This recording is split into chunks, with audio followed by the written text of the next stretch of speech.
Hello students, welcome to online classes. We were reading our third chapter and today we will go ahead. Let's start. After months of carefully recording the pharaoh's funerary treasures, Carter began investigating his three nested coffins.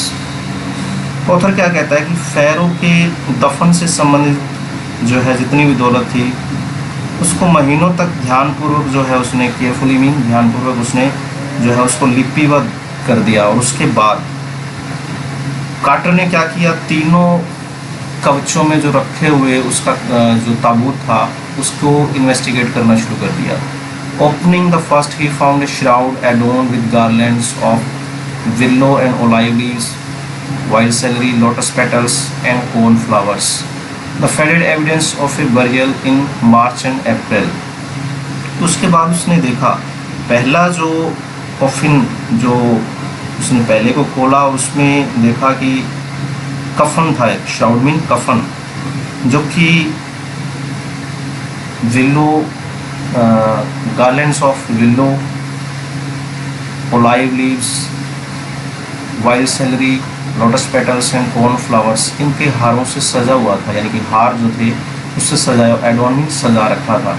Willow मतलब एक फूल होता है I think, olive leaves जैतून, wild salary एक जंगली जो अजवाइन, lotus petals कमल की पंखुड़ियाँ, कॉर्न फ्लावर्स। जो फेडेड एविडेंस था यानी कि इस बात का सबूत था कि बर्गिल जो है, बर्गिल में दफनाया जो गया था उनको वो मार्च और अप्रैल के महीने में दफनाया गया था। When he finally reached the mummy, जब वो अंत में मम्मी तक पहुंचा, though he ran into trouble, तो उसे कुछ दिक्कत आई। The ritual resins had hardened, cementing to the bottom of his solid gold coffin. जो रिचुअल अनुष्ठानिक जो रेजिन्स मीन जो भी राल या किशमिश कह सकते हैं हम, वो जो है उस मतलब बहुत ही सख्त हो गया था। सीमेंटिंग टूट मतलब टूट के साथ, टूट की बॉडी के साथ में, to the bottom of his solid gold coffin, उसके जो कवच था सोने का उसके साथ चिपका हुआ था उसके निचले हिस्से में। No amount of legitimate force could move them. कोई भी यानी कि उचित लेजिटिमेट मतलब इतनी ज़्यादा फोर्स लगाई जाए जिससे कि वो मूव हो सकती, उसको हिला नहीं पाई, उसको हिला नहीं सकी। Carter wrote later what was to be done. अब कार्टर बाद में क्या लिखता है, कहता है कि अब क्या किया जाए। The sun can beat down like a hammer this far south in Egypt. जो सूर्य था वो किस तरीके से एक हथौड़े की तरह चोट कर सकता था उस साउथ मतलब सुदूर हिस्से में, दक्षिण इजिप्ट के बहुत दूर जो रेगिस्तान का एरिया था। And Carter tried to use it to loosen the resins. तो कार्टर ने जो सूर्य की रोशनी थी, तेज धूप थी, उसको यूज किया रेजिन्स को अलग करने के लिए, जो कि टूट की बॉडी के साथ बिल्कुल चिपक गया था, कठोर हो गया। फॉर सेवरल आवर्स, काफी घंटों के बाद, he set the mummy outside in blazing sunshine that heated it to 149 degrees Fahrenheit. कहता उसने मम्मी को बहुत ही तेज धूप में रख दिया, that heated it to, जिसने उसको गर्म कर दिया 149 डिग्री फ़ारेनहाइट पर। Nothing budged, वो कहते हैं कुछ नहीं हिला। He reported with scientific detachment that the consolidated material had to be chiseled away from beneath the limbs and trunk before it was possible to raise the king's remains.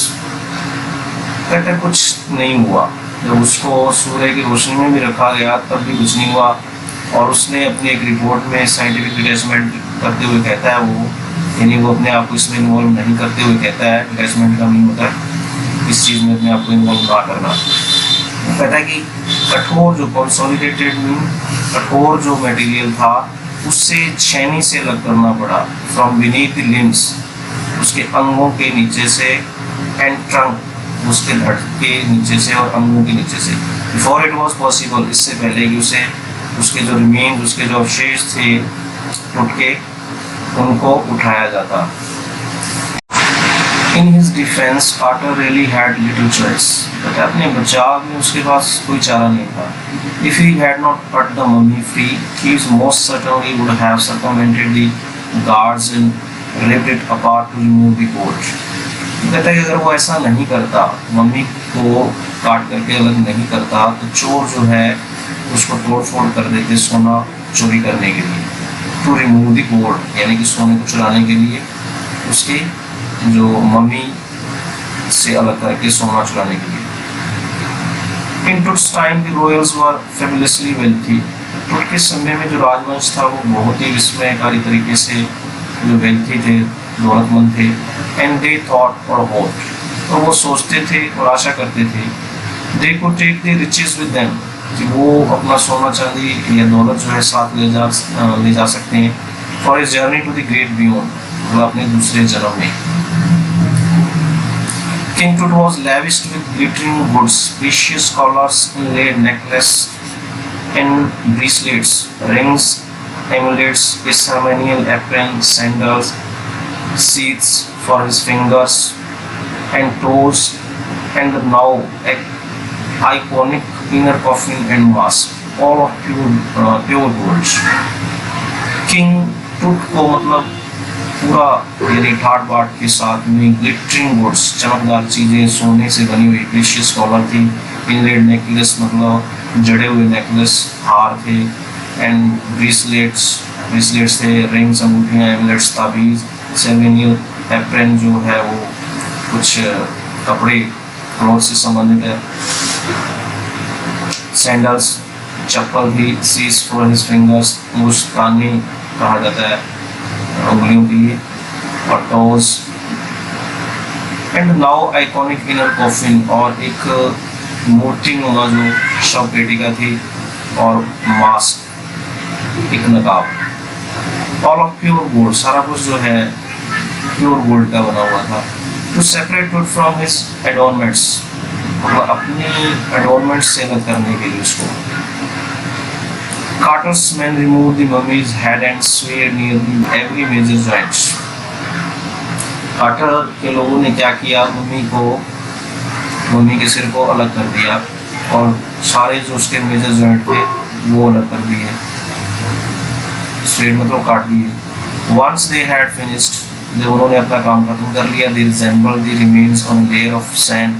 उन्होंने जो अवशेष थे उनको एक रेत की जो परत के ऊपर इन ए वुडन बॉक्स, एक वुडन बॉक्स में रख दिया, with padding that conceal the damage, और गद्दियों से ढक दिया जिससे कि डैमेज जो है वो ढका जा सके, कंसील ढकना। द बेड वेयर टुट नाउ रेस्ट, वो बेड जहाँ पर अब टुट विश्राम कर रहा था।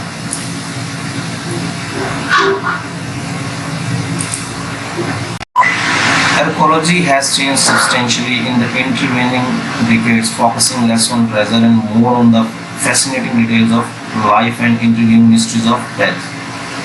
तो पुरातत्व विज्ञान जो है वो तो कहता है कि बीच के दशकों में, इंटरवेनिंग मतलब बीच के दशकों में बहुत ज़्यादा बदल गया, सब्सटेंशियली में बहुत ज़्यादा उसमें चेंज आ गया। फोकसिंग लेस, ज़्यादा ध्यान किस ओर जाता है, फैसिनेटिंग डिटेल्स ऑफ लाइफ, कम उनका ध्यान किस ओर है, ट्रेजर मतलब दौलत की ओर कम ध्यान जाता है, ज़्यादा ध्यान जाता है फैसिनेटिंग डिटेल्स ऑफ लाइफ, जीवन के जो रोचक डिटेल हैं उनकी ओर जाता है, और इंट्रिगिंग मिस्ट्रीज ऑफ डेथ, मौत की जो इंट्रिगिंग मीन पहेली नुमा जो रहस्य हैं उनकी ओर जाता है।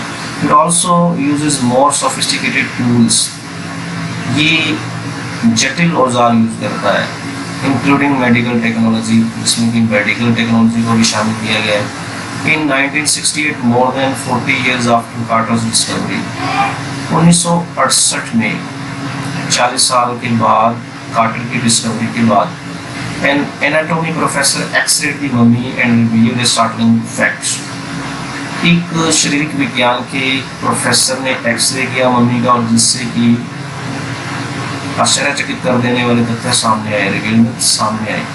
Beneath the resin, the cakes is just, जो कि रेजिन था वो उसके छाती पर चिपका हुआ था। His breastbone and front ribs are missing, उसके नीचे उसकी छाती की हड्डी और उसकी जो पसलियां थी वो मिसिंग थी आगे की। Today diagnostic imaging can be done with computed tomography or CT, by which hundreds of X-rays in cross section are put together like slices of bread to create a three-dimensional virtual body. Author कहता है कि आज नैदानिक चित्रण जो है computer tomography के द्वारा किया जा सकता है, जिसे सीटी स्कैन भी कहा जाता है। जिसमें क्या होता है कि हंड्रेड्स ऑफ एक्सरेज, जिसके अंदर hundreds of X-rays in cross section, यानी सैकड़ों जो एक्सरेज होते हैं क्रॉस सेक्शन में, उन्हें पुट टुगेदर में इकट्ठा करके रख दिया जाता है ब्रेड की स्लाइसेस की तरह, थ्री डायमेंशनल पिक्चर बनाने के लिए। What more would a CT scan reveal of truth than the X-ray? तो ऑथर कहता है कि CT स्कैन जो है और क्या सामने लेकर आएगा ट्रुथ के बारे में एक्सरे से ज़्यादा, यानी कि एक्सरे ने जितना किया उससे ज़्यादा CT स्कैन से क्या सामने आएगा ट्रुथ के बारे में। And could it answer two of the biggest questions still lingering about him? और क्या CT स्कैन जो है उन दो बड़े प्रश्नों को उत्तर दे सकता है जो अभी भी इनका आंसर मिला नहीं है उसके बारे में। How did he die? कैसे वो मरा? And how old was he at the time of his death? और कितनी एज थी उसकी जब उसकी डेथ हुई? King Tut's demise was a big event even by royal standards. Author कहता है कि किंग टुट की मौत जो है एक बड़ी घटना थी राजसी परिणाम के अनुसार। He was the last of his family's line, वो कहता है अपने परिवार का अंतिम था, and his funeral was the death rattle of a dynasty. कहता है कि उसकी जो मौत थी वो पूरे डायनेस्टी यानी वंश की मौत थी, राजकुल की मौत थी। But the particulars of his passing away and its aftermath are unclear. कहते हैं कि उसकी मौत के कारण, passing away में उसकी मौत के कारण, particular में कारण, and its aftermath और उसके परिणाम वो क्या थे? अनक्लियर थे, यानी कि स्पष्ट नहीं थे। Okay students, the rest we will read tomorrow. Thanks and have a good day.